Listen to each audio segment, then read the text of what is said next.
With respect to Syria, we believe that as a starting point, the international community must enforce the ban on chemical weapons.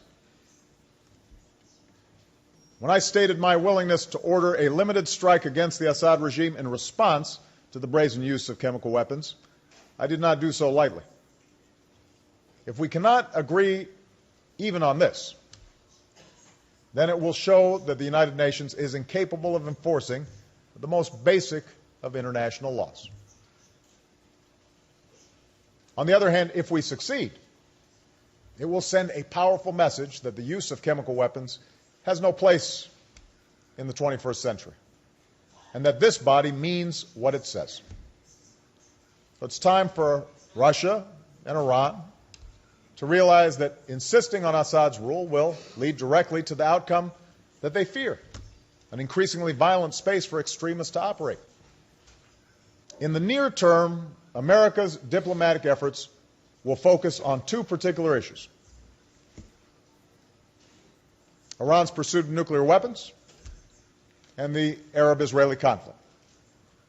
If we can resolve the issue of Iran's nuclear program, that can serve as a major step down a long road towards a different relationship, one based on mutual interests and mutual respect. The roadblocks may prove to be too great, but I firmly believe the diplomatic path must be tested. For while the status quo will only deepen Iran's isolation, Iran's genuine commitment to go down a different path will be good for the region and the world. The time is now ripe for the entire international community to get behind the pursuit of peace. Already, Israeli and Palestinian leaders have demonstrated a willingness to take significant political risks. President Abbas has put aside efforts to shortcut the pursuit of peace and come to the negotiating table. Prime Minister Netanyahu has released Palestinian prisoners and reaffirmed his commitment to a Palestinian state.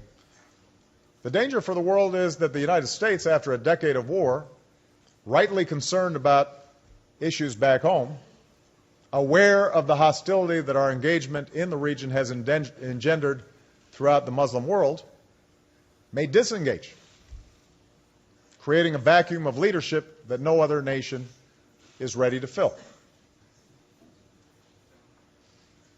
Now, I believe such disengagement would be a mistake. I believe America must remain engaged for our own security, but I also believe the world is better for it.